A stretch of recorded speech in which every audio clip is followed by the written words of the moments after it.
આજે તારીખ 10/8/2005 દિવસ ચોથો કેસેટ નંબર 4 સુરત મિત્ર મંડળ દ્વારા આયોજિત પ્રશ્નોત્તરી સભામાં સ્વામી શ્રી સચ્ચિદાનંદ પરમહંસ ભક્તિ નિકેતન આશ્રમ પેટલાદ દંતાલીવાળા સાથે થયેલ પ્રશ્નોત્તરી સ્થળ ભડિયાદરા ફાર્મ મોટા વરાસા ગામ સુરત। આપનું હાર્દિક સ્વાગત છે।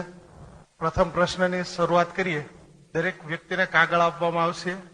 કાગળમાં જરૂર હોય એ પ્રશ્ન આપને જે પૂછવાની ઈચ્છા હોય એ લખીને અહીંયા મોકલો। પ્રશ્ન ટૂંકમાં, પછી જે વ્યક્તિનું નામ બોલવામાં આવે એમણે પોતાનો હાથ ઊંચો કરવો। સુરેશભાઈ સતાણી। આચાર્ય રજનીશજીની જીવન પ્રત્યેની દ્રષ્ટિ પ્રવર્તમાન સમાજ માટે કેટલી આવશ્યક છે? વળી એ ભગવાન રજનીશ કહેવાય છે, તે યોગ્ય છે? એવું છે કે એમની જીવન દ્રષ્ટિ છે એ વિશે મેં એમના ઘણા મોટા મોટા વિદ્વાનો સાથે ચર્ચા કરી। તમને નવાઈ લાગશે। મેં કહ્યું કે ભાઈ, રજનીશના જે સિદ્ધાંતો છે એને તમે 1, 2, 3, 4 એમ મને સમજાવો કે એનો પહેલામાં પહેલો સિદ્ધાંત શું છે, એ શું કહેવા માંગે છે। મને કે એ ખબર નથી। દરેકના સિદ્ધાંતની પાછળ કંઈક તો હેતુ હોવો જોઈએ ને। એ માનવતાવાદી નથી, એ રાષ્ટ્રવાદી નથી, એ પરિવારવાદી નથી, એ કહેવા શું માંગે છે? એક ભાઈએ મને કહ્યું કે એમ કહેવા માંગે છે કે જે કંઈ કરો એ જાગ્રત અવસ્થામાં કરો। હવે જાગ્રત અવસ્થા એટલે શું? પહેલા એ આચાર્ય હતા, પછી ભગવાન થયા અને પછી ઓશો થયા। તો ઓશોનો અર્થ થાય છે કે જાગ્રત પુરુષ, બુદ્ધ, જેને પ્રબુદ્ધ કહે ને એવા બુદ્ધ। તો એનો અર્થ એ થયો કે ઓશો થયા પહેલા એ જાગ્રત નતા, અને ઓશો કોઈ થાય તો એની મેળે એ જાહેર કરે કે લોકો જાહેર કરે? માણસ પોતે પોતાની મેળે જાહેર કરે કે હું પ્રબુદ્ધ છું, તો બધાય કરે, જેને મન ભાવે એ બધાય કરી શકે। એટલે એની પાસે છે ને મબલક શક્તિ છે, પંડિત છે, બહુ મોટો વિદ્વાન પંડિત છે, એની પાસે પ્રસ્તુતિ છે, તર્કો છે, બધુંય છે, પણ એની પાસે માનવતા નથી। એને ધાર્યું હોત તો મોટામાં મોટી હોસ્પિટલો બનાવી શક્યા હોત। જે મુંબઈમાં છે ને એવી કેટલી, પણ એમ એ ગાડીઓ ભેગી કરી એમણે, રોલ્સ રોય ને ફલાણી ને ફલાણી, અને એ કહેતા હતા કે આ ગરીબ માણસોને મરવા દેવા જોઈએ, એમને જીવાડવાનો કોઈ અર્થ નથી, હું તો શ્રીમંતોનો ગુરુ છું। એટલે જે માનવતા કહેવાય એમાં એક પાણીની પરબ ના બંધાવી। ચાલો, રજનીશના નામે એક પાણીની પરબ તો ચાલે છે? બિલકુલ નહીં, કશું જ નહીં। ત્યારે રાષ્ટ્રવાદી નથી કે આ મારો દેશ છે, મારું રાષ્ટ્ર છે, ભારતને ગાળો દેતા હતા। પછી જયારે આખી દુનિયામાં ફર્યા ને કોઈએ ન સંગ્રહ્યા, પછી ભારતમાં આવ્યા ને પૂનામાં પછી રહ્યા, અને પછી કહે છે ભારત બહુ સારો દેશ છે, પણ પહેલા તો તમે ગાળો દેતા હતા। અમેરિકામાં એક સ્ટેટ છે પોર્ટલેન્ડ, અને ત્યાં હું રહેતો હતો। ત્યાંથી 200 કિલોમીટર દૂર જ એમનો આશ્રમ હતો। એટલે મને થયું કે આપણે આટલે નજીક રહીએ છીએ તો ચાલો એમનો આશ્રમ જોવા જઈએ। તો અમે ફોન કર્યો, એની સેક્રેટરીઓ જવાબ આપ્યો કે તમારે આવવું હોય તો આવો, પણ 22 કિલોમીટર દૂર તમારી ગાડી મૂકી દેવાની, અને પર હેડ $100 એન્ટ્રી ફી, અને રજનીશ દર્શન આપે કે ના આપે એની કોઈ જવાબદારી। તો હવે 5 જણા જઈએ તો $500 તો એન્ટ્રી ફી થાય, પછી 22 કિલોમીટર દૂર તમારી ગાડી મૂકી દેવાની, કારણ કે કોઈ એમાં કોઈ હુમલો કરનાર કે એવું કોઈ આવે એવો ડર હતો એને, એટલે પછી ના ગયા. એવી રીતે એને પરિવારનું રક્ષણ ન કર્યું. ભાઈ તમે પતિ પત્ની છો, બંને જીવનભર સાથે રહો એવું નહીં. એમણે ઘણાના ઘર તોડાવી નાખ્યું. હું જાણું છું એમાં કેટલાય માણસો. એટલે એ રીતે જેને જીવન સાથેનો ઉપયોગ કહેવાય ને એ ઉપયોગ બિલકુલ નહીં. એની પાસે ધારા છે, તમને એક ઢાળમાં દોડાવે છે, શિખર ઉપર નથી ચડાવતા. દોડતા માણસને ઢાળ ઉપર દોડવાનું વધારે સારું લાગે. એટલે એ રીતે હું એને બહુ ઉપયોગી નથી સમજતો. અરવિંદભાઈ, સ્વામીજી, હિન્દુ ધર્મના સંપ્રદાયો હિન્દુ ધર્મને લાભ કરે છે કે નુકસાન? નુકસાન. કોઈ પણ વિભાજન, તમે પોતે શક્તિશાળી બનો પણ મૂળ ભાગ છે એને કમજોર બનાવીને બનો. જ્યારે તમે એક નાનું કે મોટું ગ્રુપ બનાવો છો તો તે વિભાજન જ છે. અને વિભાજન થશે એટલે એક બહુ મોટો જાડો રસ્સો છે, એમાંથી તમે એક તાંતણો અલગ કરો તો એ રસ્સો તો કમજોર થવાનો જ છે. બીજો કરો, ત્રીજો કરો, ચોથો કરો, પાંચમો કરો. જેમ જેમ એ રસ્સામાંથી તાંતણા તમે અલગ કરતા જશો એમ એમ એ રસ્સો છે એ કમજોર થતો જશે. એટલે આપણે ત્યાં અમે સંન્યાસીઓ કોઈ સંપ્રદાય ના ફેલાવીએ, કોઈ નહીં. તમે રામ બોલતા હોય તો રામ બોલો, કૃષ્ણ બોલતા હોય તો કૃષ્ણ બોલો, માતાજી બોલતા હોય તો માતાજી બોલો. તમારે જે ઈષ્ટદેવ હોય, તમે સાકારને ભજો, નિરાકારને ભજો, અમને કોઈ વિરોધ નહીં. પણ જો હું એક સંપ્રદાય લઈને આવ્યો હોઉં તો નિશ્ચિત નામ જ બોલાય, બીજું બોલાય જ નહીં. બીજું બોલો તો મારે રોકવા પડે, કઈ એવું ના બોલાય એમ. આપણે તો આ નામ જ બોલવાનું. અને આ રીતે હિન્દુ પ્રજા 20,000 વિભાજનોમાં વિભાજિત છે. કેટલા? 20,000 સંપ્રદાયો, પંથો, પરિવારો, મંડળો, એ બધામાં ટુકડા ટુકડા ટુકડા ટુકડા ટુકડા થયેલી છે. તો એ બહુમતીમાં હોવા છતાંય માર ખાય છે. અને લઘુમતી છે એ એકદમ એકતાવાળી છે. લઘુમતી બળવાન છે અને બહુમતી દુર્બળ છે. કેમ દુર્બળ છે? કારણ કે એના ટુકડે ટુકડા થયા છે. વિભાજન વિભાજન વિભાજન. અને વિભાજન કરનારા છે એ ભગવાન થઈને પૂજાય છે પાછા. સૌથી મોટું દુઃખ તો એ છે એ ભગવાન થઈને પૂજાય છે. ને જો તમે વિભાજન નહીં, સનાતન ધર્મ છે એ જ આપણો મૂળ ધર્મ છે. પછી કોઈને ઈષ્ટદેવની દ્રષ્ટિએ કોઈ જુદું હોય તો એની છૂટ છે, એની કોઈ ના નથી. પણ તમે એમાં જેટલા ટુકડા કરશો ને જેટલા વિભાજન કરશો એટલા જ તમે વધુ ને વધુ કમજોર થતા જશો. ને એ આપણી મોટી કમજોરી છે. રોહિત ગોટી, સ્વામીજી, બધું જ ઈશ્વર ઈચ્છાથી થતું હોય તો માણસે પ્રયત્ન કરવાની શું જરૂર છે? બરાબર, સરસ વાત છે. ઈશ્વર ઈચ્છાનો અર્થ તમે ન સમજ્યા. લોકો જયારે ઈશ્વર ઈચ્છા એમ બોલે છે ત્યારે એનો અર્થ તમે ન સમજ્યા. માનો કે કોઈ મને એમ કે મહારાજ કાલ તમારું પ્રવચન છે, હું કહું કે હા ભાઈ, હરી ઈચ્છા હશે તો થશે. હવે એમાં હરી ઈચ્છાની શું જરૂર છે કે રાત્રે એટેક આવે તો મને? મારે તો ઘણું પ્રવચન કરવું હોય, પણ રાત્રે ઓચિંતાનો એટેક આવી જાય તો એ થાય. એટલે આપણે ત્યાં એવી માન્યતા છે, ઈશ્વર સર્વભૂતાનામ હૃદય સૃજન તિષ્ઠતિ ભ્રામયન સર્વભૂતાની યંત્રારૂઢાની માયયા. ગીતા 18મો અધ્યાય. બહુ સરસ વાત કહી છે. યંત્રારૂઢ એટલે ચકડોળ.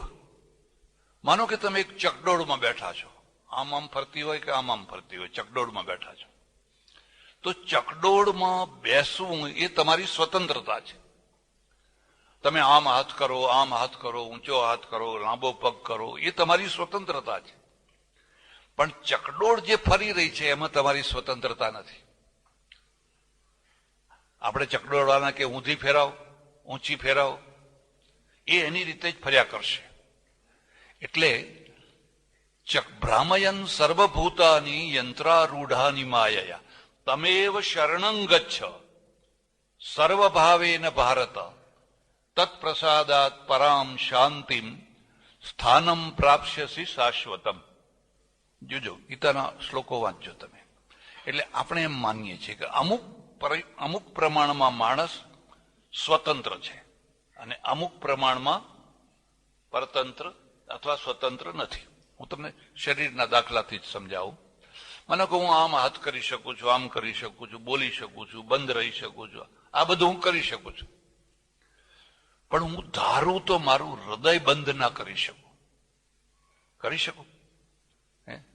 આ નાડીઓમાં જે લોહી ચાલે છે, નાડીના જે ધબકારા છે, કોઈ ડોક્ટર હોય ને પૂછી જોજો.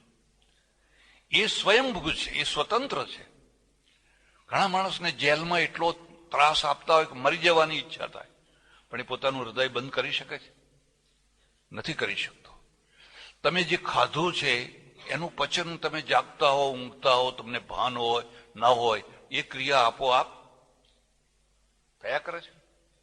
માનો કે તમારાથી ઝેર ખવાઈ ગયું છે અને તમારી એવી ઈચ્છા છે કે હવે આ ના પચે તો સારું, અટકી જાય તો સારું, પણ તમે એવી ઈચ્છા કરીને એને અટકાવી શકો ખરા?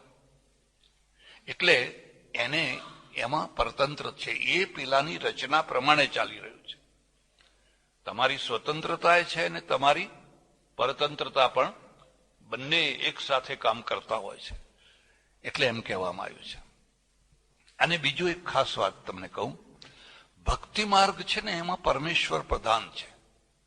બધું જ ભગવાનના આધારે. એને લોજિક નહીં બનાવવાનું. આ ઘર કોનું છે? ભગવાનનું છે. આ છોકરો કોનો છે? ભગવાનનો છે. આ બાગ બગી અરે ભગવાનના છે બધા. હવે એની શ્રદ્ધા ભાવના છે. તમે એને લોજિકની કક્ષાએ ના લઈ જાઓ. એના કારણે એને ઈગો નથી થતો. એના કારણે એને જે મારું ઘર છે, મારા છોકરા, ઈગો નથી થતો.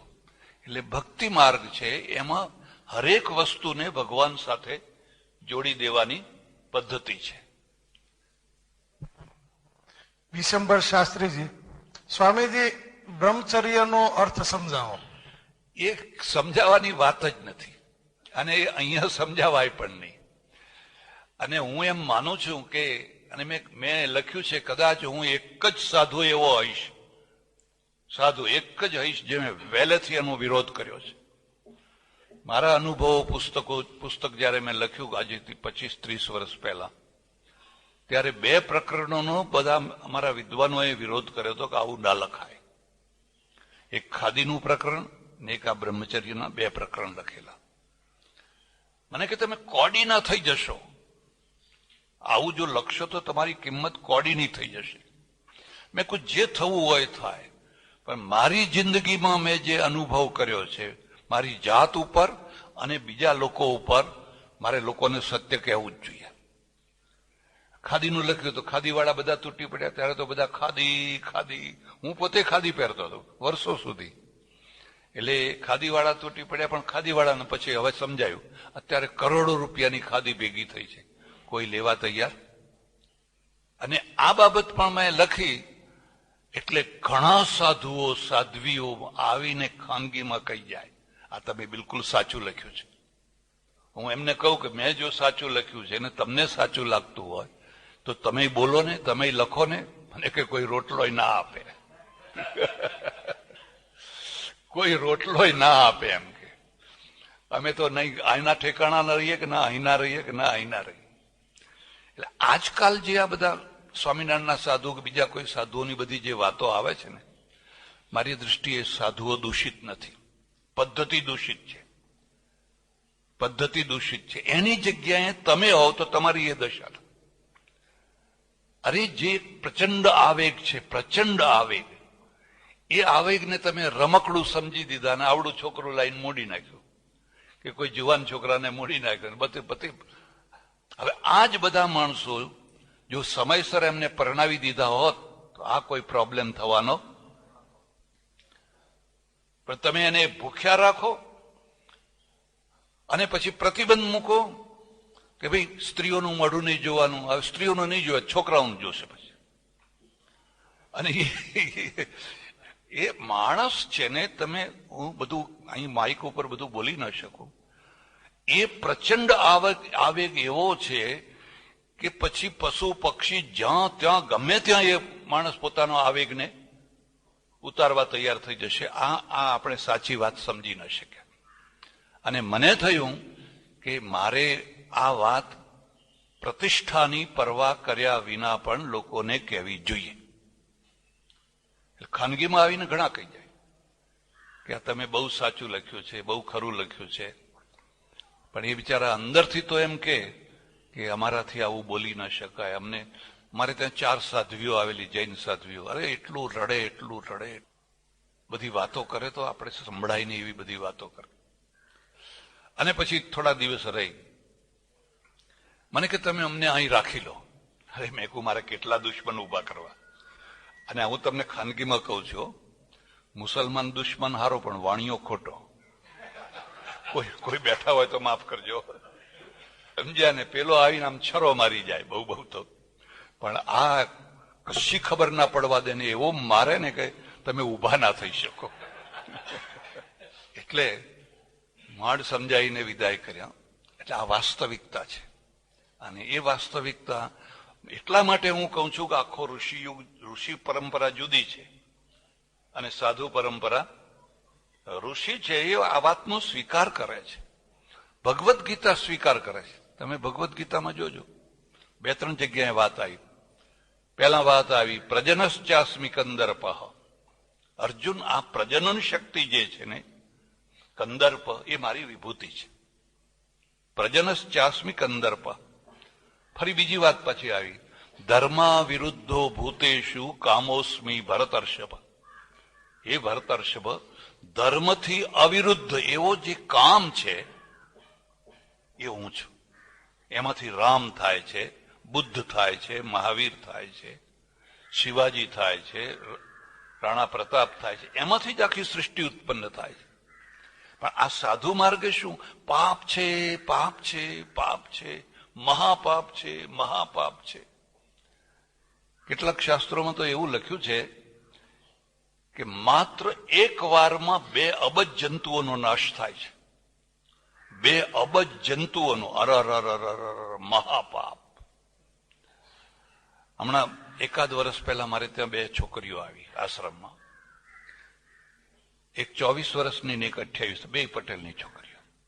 અને રડવા માંડી. મેં કહ્યું શું છે બેન, શું છે તને, શું દુઃખ શું છે?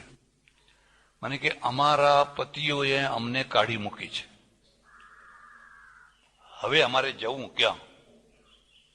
કેમ કાઢી મૂકી છે? તો અમારો પરિવાર બ્રહ્માકુમારીમાં જતો. બ્રહ્માકુમારીમાં જતો હતો એટલે અમે જતા હતા એમના સાથે સાથે. અને અમને એવા સંસ્કાર નાખ્યા કે આ પાપ છે, આ પાપ છે, આ પાપ છે, આ તમોગુણ છે, સતોગુણ નથી, પાપ છે. એવા સંસ્કારો લઈને અમે સાસરે પરણીને ગયા.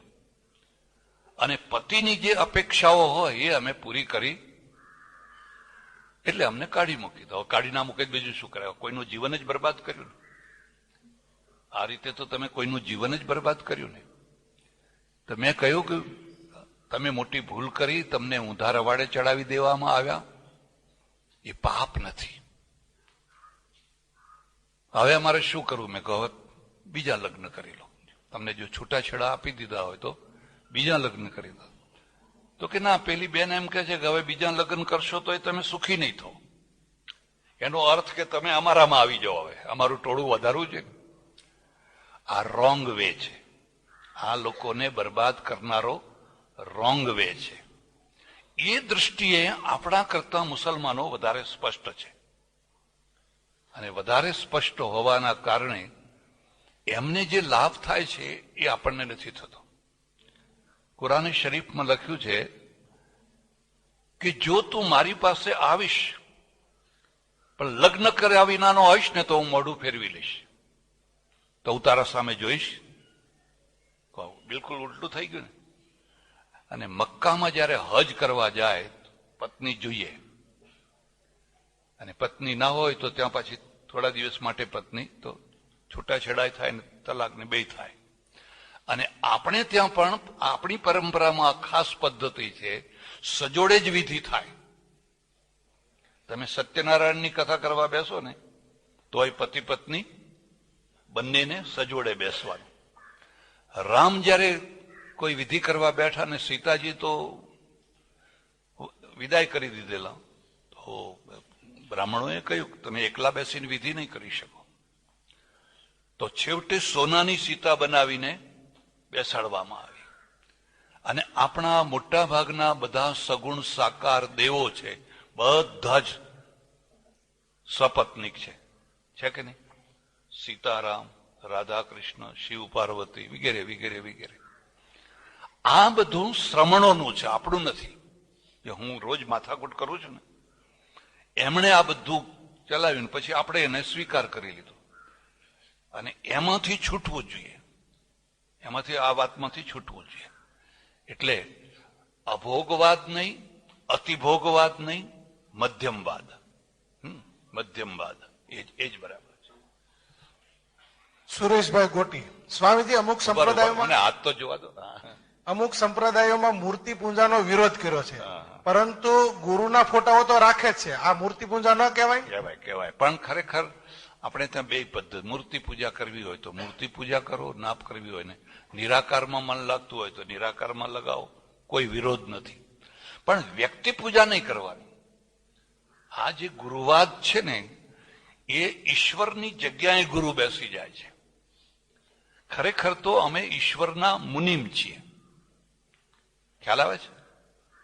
ઈશ્વરના મુનિમ છીએ. અમારું કામ છે પરમેશ્વરની પેઢીને સારી રીતે ચલાવવાનું. પણ પરમેશ્વરની પેઢીને હથિયાવી લેવાનું નહીં. હવે પરમેશ્વરની પેઢી જ આપણા બાપની થઈ ગઈ એવું નથી. પણ લોકો આવું કરે છે.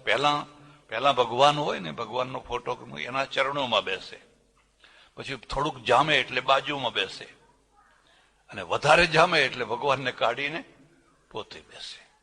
આ હિન્દુ પ્રજાને કમજોર અને ગૂંચવાડામાં નાખનારી વસ્તુ છે. ગુરુ બરાબર છે, પણ ગુરુનો અર્થ એવો નથી કે પછી તમે ભગવાનને છોડી દો અને માત્ર ગુરુને જ ઉપાસના કરો, એવો નથી. ગુરુ ઉલટો પોતે ભગવાનનું ભજન કરે અને તમારી પાસે પણ ભગવાનનું ભજન કરાવડાવે તો એ ગુરુ કહેવાય. પોતે કંઈક ગુરુ ભગવાન ના થઈ જાય. કેડી વાઘાણી, સ્વામીજી બુદ્ધિ, પ્રજ્ઞા અને મેઘા વચ્ચેનો તફાવત અને અર્થ સમજાવશો? બરાબર છે, બહુ સરસ વાત. બુદ્ધિ ક્યારે પ્રજ્ઞા થાય? બુદ્ધિ છે ને, જે સહજ રીતે આપણને ભગવાને આપેલી છે મસ્તિષ્કમાં, એ બુદ્ધિ છે. અને પ્રાજ્ઞને જાણે એ પ્રજ્ઞા છે. પ્રજ્ઞાનમ બ્રહ્મ. ઉપનિષદના થોડાક મહાવાક્યો છે, એમાંનું આ એક વાક્ય છે. બ્રહ્મ કેવું છે? પ્રજ્ઞાનમ. ફરી પ્રશ્ન પૂછ્યો કે પ્રજ્ઞાનમ બ્રહ્મ છે તો એને જાણાય કેવી રીતે? પ્રજ્ઞાથી. તો પ્રજ્ઞા કોને કહેવાય? કે સામાન્ય જે બુદ્ધિ છે, આ ચશ્મા કેવી રીતે બનાવાય, આ ફલાણું કેવી રીતે થાય, આ કેવી રીતે થાય, એ બધી સામાન્ય બુદ્ધિ છે. પણ પેલા પ્રાજ્ઞાના તરફ જે બિલોરી કાચની માફક ફોકસ કરે ને એને જાણવાનો પ્રયત્ન કરે, એને પ્રજ્ઞા કહેવાય. ખ્યાલ આવે છે? એને પ્રજ્ઞા કહેવાય. અને મેધરી ધાતુ પવિત્ર અર્થમાં છે. જે બુદ્ધિમાં પવિત્રતા ભળે ત્યારે એને મેધા કહેવાય. પવિત્રતા એટલે તમારી પાસે પ્રચંડ બુદ્ધિ છે, પણ ગજવું કાપતા બહુ ફાઈન આવડે છે. ગજવા કાપવામાં બુદ્ધિ જોઈએ ને. મૂર્ખ માણસ કાપવા જાય, ધોલ ખાઈને પાછો આવે તો મરી જાય.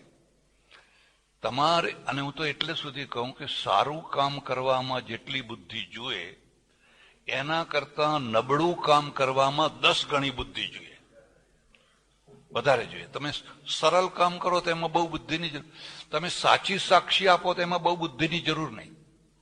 પણ તમે બિલકુલ ખોટી સાક્ષી આપવા જાઓ એટલે તમારે બધું ગોખીને બધું તૈયાર કરવું પડે, એમાં બહુ મહેનત કરવી પડે.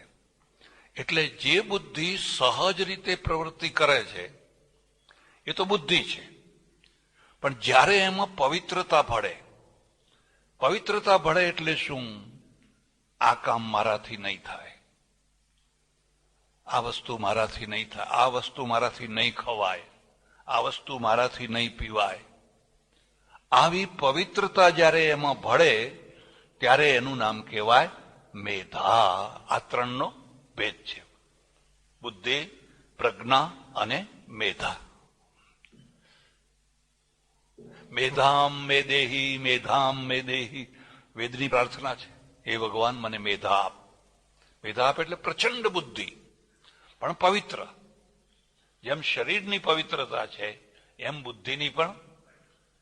માનો કે તમે બધા અહીં બેઠા છો, કોઈની વીંટી સોનાની હીરા જડેલી વીંટી કોઈની અહીં પડી ગઈ અને એક માણસના હાથમાં આવી અને કહે છે હા કિંમતી છે, હીરો બહુ કિંમતી. કારણ કે બધા સુરતમાં તો બધા હીરાને પરખનારા હોય. ફટ લઈને ગજવામાં મૂકી દીધી. આ તો ભગવાનની પ્રસાદી કહેવાય.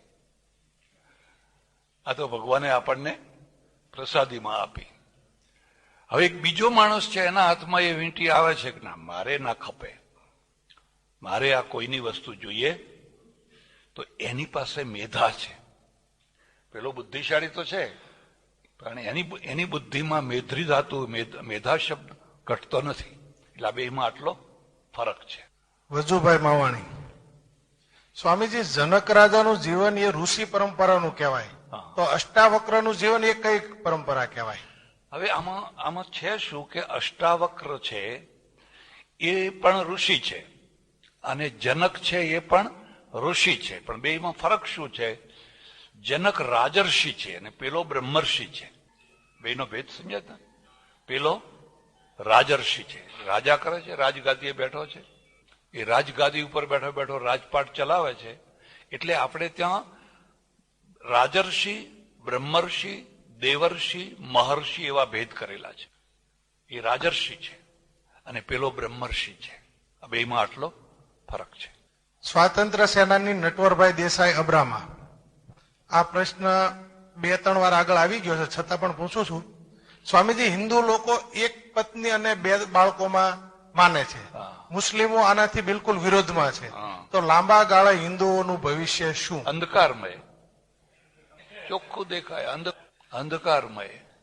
ઇન્ડોનેશિયામાં અમે હમણાં જઈને આવ્યા. ઇન્ડોનેશિયામાં 100% હિન્દુઓ રહેતા હતા. હવે 2% છે, ખાલી 2%. 1% બૌદ્ધ અને 2% હિન્દુઓ. તો જે ઇન્ડોનેશિયાની દશા થઈ, જે મલેશિયાની દશા થઈ, એ જ દશા આપણી પણ થવાની છે. કેજી પટેલ, સ્વામીજી, શંકરાચાર્યની પ્રણાલિકા હિન્દુ ધર્મ માટે ઉપકારક છે કે અપકારક? એમાં 2 વાતો છે. શંકરાચાર્યનું જે દર્શન છે ને એ દર્શન વાસ્તવિક નથી. મારી દ્રષ્ટિએ ભાઈ વાસ્તવિક નથી. એમનો એક શ્લોક છે, શ્લોકાર્ધેન પ્રવક્ષ્યામિ યદુક્તમ ગ્રંથકોટિભિઃ બ્રહ્મ સત્યમ જગન મિથ્યા જીવો બ્રહ્મૈવ નાપરઃ. હે ભાઈઓ, શ્લોકાર્ધેન અડધા શ્લોકથી હું તમને તત્વની વાત સમજાવું છું. શ્લોકાર્ધેન પ્રવક્ષ્યામિ યદુક્તમ ગ્રંથકોટિભિઃ, કરોડો ગ્રંથોમાં જે કહ્યું છે એવું તમને અડધા શ્લોકમાં સમજાવું છું. બ્રહ્મ સત્યમ જગન મિથ્યા, જગત મિથ્યા છે અને આ જીવ પોતે જ બ્રહ્મ છે. જીવો બ્રહ્મૈવ નાપરઃ.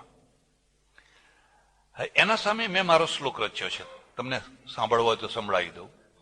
બ્રહ્મ સત્યમ જગત સત્યમ, બ્રહ્મ સત્યમ જગત સત્યમ. જગત મિથ્યા નથી, જગત સત્ય છે. બ્રહ્મ સત્યમ જગત સત્યમ મિથ્યા મોહાંધ જીવિતમ. તો મિથ્યા શું છે? જે મોહમાં આંધળા થઈને જે જીવન જીવાય છે એ મિથ્યા છે. ઈશ ભક્તિર લોક સેવા, ઈશ્વરનું ભજન કરો અને લોકોની સેવા કરો. હિત્યેશા પરમાર્થતા, આ જ પરમાર્થતા છે. એટલે આ જે મિથ્યા દર્શન આવ્યું કે જગત મિથ્યા છે, જગત મિથ્યા છે, જગત મિથ્યા છે, એનું પરિણામ એ આવ્યું કે જગત માટે તમારા અંદર જે એને કઈ સારું કરવાની ઈચ્છા જાગવી જોઈએ ને એ ના જાગે, એ ના જાગે. કારણ કે મિથ્યા સ્વપ્નવત છે. આ તો સ્વપ્ન છે. તો હવે સ્વપ્નના પદાર્થો માટે તમે કદી કોઈ પુરુષાર્થ કરો છો? એવી રીતે આ બધું પણ સ્વપ્નવત છે. તો કરવાનું શું? પ્રારબ્ધ ભોગવી લેવાના. સૌના જે પ્રારબ્ધ હોય એટલા ભોગવી લેવાના. અમારે એકવાર બધા સાધુઓની સભા પડાયેલી સિદ્ધપુરમાં, વિશ્વ હિન્દુ પરિષદના સભા. અને એ યોગાનું યોગ મને અધ્યક્ષ બનાવેલો, હું એ ગયેલો એમાં. પછી અમારે સાધુઓની બધી મીટિંગ થઈ, અને મીટિંગ થઈ એટલે સાધુઓની ચર્ચા ચાલી કે ભાઈ અત્યારે આપણે શું કરવું જોઈએ. એટલે મેં સૌથી પહેલા માઇક મારા આગળ જ મૂકી દીધું. આ ભડાકો કરશે એમ કે.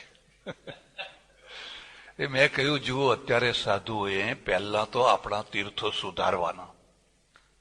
તીર્થોની એવી દશા છે કે એક વાર જાય એ બીજી વાર જવાની ઈચ્છા રાખે, નાસ્તિક થઈને આવે એવી દશા આપણી થઈ ગઈ છે. ગામડે ગામડે ફરી અને આપણા બધા આદિવાસી ભાઈઓ હોય કે બીજા ભાઈઓ હોય એ બધાને આપણે પાંખમાં લેવાના છે. અને એ જ વર્ષમાં કુંભ મેળો થવાનો હતો. આ તો ઘણા વર્ષો થઈ ગયા. ત્યારે કુંભ મેળાનો ખર્ચો 800 કરોડ રૂપિયા હતા. કેટલો? અત્યારે તો ઘણો વધી ગયો, પણ ત્યારે કુંભ મેળાનો ખર્ચો 800 કરોડ રૂપિયા હતો. મેં કહ્યું, આ કુંભ મેળામાં આપણે જે કરોડો રૂપિયા ખર્ચીએ છીએ 5 પકવાન બનાવીને ખવડાવવામાં, ખાવામાં, એ બંધ કરી અને એ પૈસો તમે ગામડામાં ને ગરીબ લોકો તરફ વાળો. એવું બધું મેં કહ્યું જે મને સૂચતું હતું એ પ્રમાણે. અમારા એક વૃદ્ધ સ્વામી હતા ને, મહાનારાજ થઈ ગયા. મને કે આ બધી ખોટી વાત છે. આપણે કશું કરવાનું હોય જ નહીં, આપણે માત્ર પ્રારબ્ધ ભોગવી લેવાનું. બીજું આપણે કઈ કરવાનું હોય કોઈ? એવું માનવામાં આવ્યું છે કે જ્ઞાની પુરુષને કર્તવ્ય હોય જ નહીં. તમે ભગવદ્ ગીતા છે, ભગવદ્ ગીતાનો 3ય અધ્યાય કર્મયોગ છે, તમે જોજો. અને એના શાંકર ભાષ્ય છે, અને શાંકર ભાષ્યના ઉપોદ્ઘાતમાં એમણે આ શબ્દો લખ્યા છે. યેશામ તુ જ્ઞાને નિષ્ઠા નાસ્તિ તેષામ અજ્ઞાનીનાં કૃતે ઇમે શ્લોકા. અર્થ સમજ્યા તમે? જે લોકોને જ્ઞાનમાં નિષ્ઠા નથી એવા જે અજ્ઞાની લોકો છે એમના માટે આ કર્મયોગ છે. હવે એવું ગીતા તો એવું કઈ કહેતી નથી, એ તો કહે છે કર્મ તો બધાને કરવાનો જ છે. એટલે ઉપનિષદનો એક શ્લોક છે, કુર્વન્નેવેહ કર્માણી જીજીવિષેદ છતમ સમાહા એવમ ત્વયી નાન્યથેતોસ્તિ ન કર્મ લિપ્યતે નરે. ઈશાવાસ્ય ઉપનિષદનો છે. કુર્વન્નેવેહ કર્માણી, એ ભાઈ કર્મ કરતા કરતા 100 વર્ષ જીવવાની ઈચ્છા રાખો, પણ કર્મ કરતા કરતા. કુર્વન્નેવેહ કર્માણી જીજીવિષેદ છતમ સમાહા એવમ ત્વયી નાન્યથેતોસ્તિ ન કર્મ લિપ્યતે નરે. તો તમને કર્મ લેપાયમાન થશે નહીં. એ આખો વેદ માર્ગ, આખો ઋષિ માર્ગ છે, એ કર્મ પ્રધાન છે. કર્મની સાથે ભક્તિ, કર્મની સાથે જ્ઞાન, આ ત્રિવેણીનો સંગમ એ આપણું ધ્યેય છે. પેલા એમ માને છે કે જ્ઞાનીને તો કર્મ હોય જ નહીં, જ્ઞાનીને કશું કર્મ કરવાનું હોય જ નહીં. એટલે હું માનું છું કે એનાથી ફાયદો ના થયો, નુકસાન થયું, બહુ મોટું નુકસાન થયું. બાલુભાઈ પટેલ, મનની શાંતિ માટે શું કરવું? પ્રશ્નો ઉકેલવા. મનની અશાંતિના જે કારણો હોય એ કારણોનો ઉકેલ લાવો તો તમને શી થાય? ઘણા લોકો તમને એમ કહે છે કે મૌન મંદિરમાં જવું, ધ્યાન કરવું, આમ કરવું, તે એ બરાબર નથી. માનો કે તમારા શરીરની અંદર એક જીવડું ચડ્યું છે, અને તમે ધ્યાનમાં બેસો તો પેલું જીવડું તમને ધ્યાન કરવા દેશે? મકોડો આમ જાય છે, પાછો આમ જાય છે, પાછો આમ જાય છે, પાછો આમ જાય છે. તો પહેલા તમારે શાંતિ જોઈતી હોય, પહેલા પેલા મકોડાને કપડું કાઢો, ઊંધું કરો અને કંઈથી ખોડીને એને ખંખેરી નાખો. એમ અશાંતિનું મૂળ છે વણ ઉકેલાયેલા પ્રશ્નો. અને જિંદગીના જેટલા પ્રશ્નો છે જ્યાં સુધી ઉકેલાતા નથી હોતા ત્યાં સુધી એ દુઃખદાયી હોય છે અને અશાંતિ કરનારા હોય છે. પ્રશ્નો ઉકેલો, પ્રશ્નો ઉકેલો અને સાથે ભગવાનનું ભજન કરો, જે તમારો ઈષ્ટદેવ હોય એ. અને ભજન એટલા માટે પણ કરો કે તમારાથી કદાચ પ્રશ્નો ના ઉકેલાતા હોય તો ભગવાન તમને કોઈ મદદગાર મોકલી આપે. એવું ઘણું બને. તમારાથી પ્રશ્ન ના ઉકેલાતો હોય તો પરમેશ્વર તમને કોઈને કોઈ સહાયક મોકલી આપે. પણ ભજન કરો, મામનુસ્વર યુદ્ધ ચ, ભગવદ્ ગીતા લખવું હોય તો લખી લેજો. અર્જુન મામનુસ્મર, મારું સ્મરણ કર. યુદ્ધ ચ, અને યુદ્ધ પણ કર. એકલું યુદ્ધ નહીં, એકલું સ્મરણ પણ નહીં. યુદ્ધ એટલે કર્તવ્ય. મને યાદ કરતા કરતા તારી જે ડ્યુટી હોય, તારું જે કર્તવ્ય હોય એ તું બજાવ. એટલે મનની અશાંતિના જેટલા કારણો હોય એ કારણોનો ઉકેલ લાવો તો શાંતિ થઈ જાય. અચ્છા, એક બીજી વાત પણ તમને કહી દઉં. મનની ચંચળતા અને મનની અશાંતિ બે અલગ વસ્તુ છે.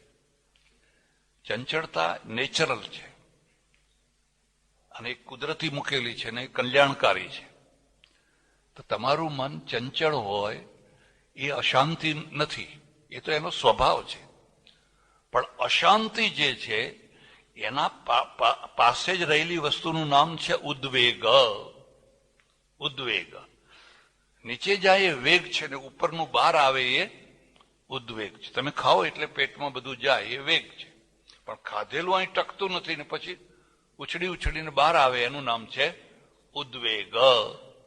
એમ જીવનમાં કોઈ માણસ તમને એવું બોલી ગયું છે કે બધું બહાર નીકળ્યા કરે છે, જે ઉદ્વેગ થાય છે, તો એ અશાંતિ કરશે, એ અશાંતિ કરશે. બાકી મનની ચંચળતા છે એ એનો સ્વભાવ છે અને એ કલ્યાણકારી છે. એ પણ તમને કહી દઉં, જો તમને એ ના ગમતું હોય તો ક્લોરોફોર્મ સૂંઘીને પડ્યા રહો.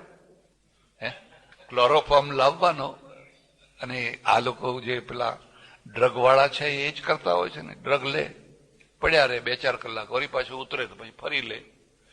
એની ચંચલમ હિ મનઃ કૃષ્ણ, એ ચંચલતા છે એ ભગવાને મૂકેલી છે અને એના દ્વારા બધું જ્ઞાન થાય છે. જો મારું મન એકદમ સ્થિર જ થઈ જાય તો અહીં શું થાય છે, અહીં શું, અહીં વીંછી આવીને મને કરડી જાય, કશી ખબર ના પડે. બધું ચારે તરફનું જ્ઞાન થાય છે. એટલે ચંચળતા અલગ વસ્તુ છે, અશાંતિ અલગ વસ્તુ છે. અને ત્રીજી વાત પણ કહી દઉં તમને, સૌથી મોટામાં મોટો જે યોગ છે ને એનું નામ છે મનઃ પ્રસાદ, મનની પ્રસન્નતા. ખ્યાલ આવે છે? મનઃ પ્રસાદ સૌમ્યત્વમ મૌનમાત્મ વિનિગ્રહ. હવે મન પ્રસાદ શું છે કે જેમાં તમારું ચિત્ત પ્રસન્ન રહેતું હોય, સારું રહેતું હોય, એ કામ કરો. તું આશ્રમમાં છોકરા આવે ને ચોકલેટ આપો, ડબ્બો આવો રાખ્યો હોય, ચોકલેટ આપો. તો એક માણસે પૂછ્યું મને કે આ શું કામ તમે? અરે મેં કહ્યું તને ખબર છે આ 2 ચોકલેટમાં પેલું છોકરું કેટલું રાજી થાય છે અને એનો રાજી થયેલો ચહેરો જોઈને હું કેટલો રાજી થઉં છું. મનની પ્રસન્નતા, અને પ્રસન્નતા છે એ સત્કર્મોથી આવતી હોય છે, સત્કર્મોથી આવતી હોય છે. ખોટા કર્મોથી જે પ્રસન્નતા આવે છે ને એ પરિણામમાં દુઃખદાયી હોય છે. તમે એક દેડકાને સતાવો, એક પક્ષીને પકડીને ઘોંચ પરણો કર્યા કરો, એમાં તમને આનંદ આવે. ઘણા અમુક લોકો હોય એને આનંદ આવે, પણ એ પરિણામે તમારી પ્રસન્નતામાં કોઈની અપ્રસન્નતા ના થવી જોઈએ. મનઃ પ્રસન્નતા છે, પ્રસાદ છે, એ મોટામાં મોટો યોગ છે. અને એ તમે હરતા ફરતા ઉઠતા બેસતા, તમે અહીં બેઠા છો, એક વૃદ્ધ પુરુષ આવે છે ને, આવો આવો બાપા બેસો અહીં લો, એ ઉઠીને તમે એક તરફ થઈ જાઓ છો. તમને એમાં સુખ થયું કે દુઃખ થયું? નાનજીભાઈ ઝાલાવાડિયા, સ્વામીજી, પશ્ચિમની સંસ્કૃતિનું વાવાઝોડું યોગ્ય છે કે અયોગ્ય?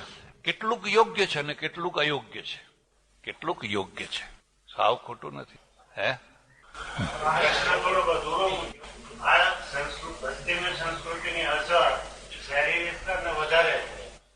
ઉભા હજુ ચાલે છે, આમનો પ્રશ્ન ચાલે. લખીને મોકલો, લખીને મોકલો. હા તો હજુ આમનો પ્રશ્ન ચાલે. જુઓ, સાંભળો, પશ્ચિમની સંસ્કૃતિમાં કેટલીક વાતો ઘણી સારી છે, કેટલીક વાતો આપણા માટે સારી નથી. હવે શું સારું છે એ તમને પહેલા કહું.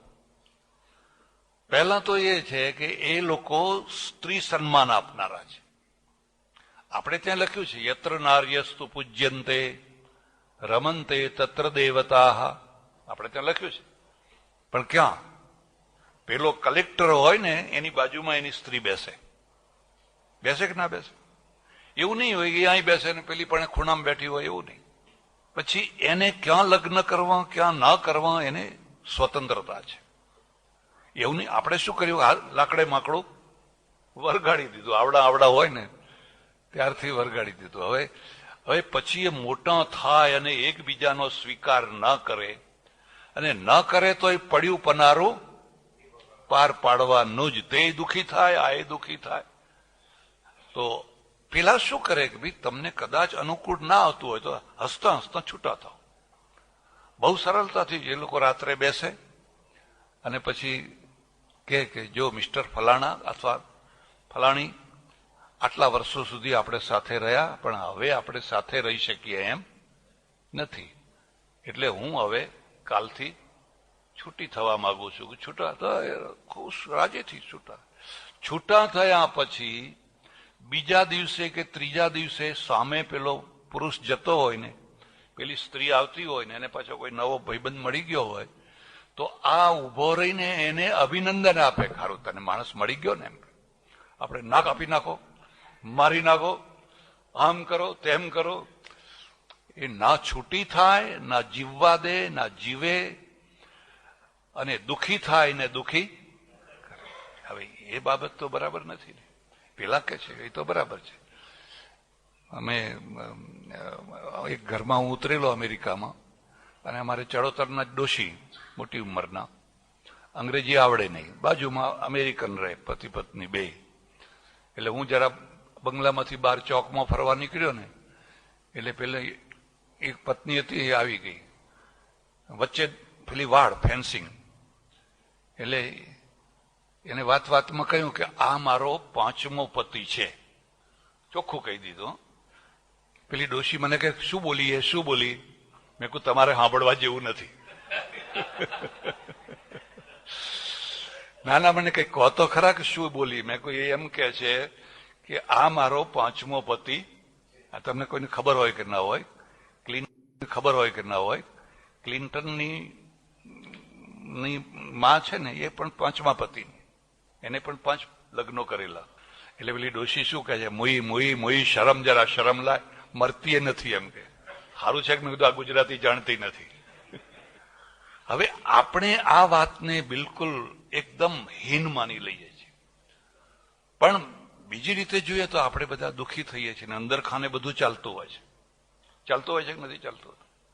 રીબાત અમે અમારે વૃદ્ધાશ્રમ છે એટલે વૃદ્ધાશ્રમનો બધો અનુભવ થાય. વૃદ્ધો બધા રીબાતા હોય છે, દુઃખી થતા હોય છે. એકવાર ભાવનગરના એક વૃદ્ધાશ્રમમાંથી આટલી નાની ચોપડી આવી અને એમાં એમ લખેલું કે વૃદ્ધોને વૃદ્ધાઓને પરણાવવા જોઈએ, બધું એનું વિવેચન કરેલું. અરે કેટલાય વાંચે ને રાજી થઈ ગયા. મને કે આ સિદ્ધાંત બરાબર છે, આ સિદ્ધાંત સાચો, આ સિદ્ધાંત સાચો છે. પેલા કરી શકે છે ને આપણે ઈચ્છા હોવા છતાં પણ કરી શકતા નથી.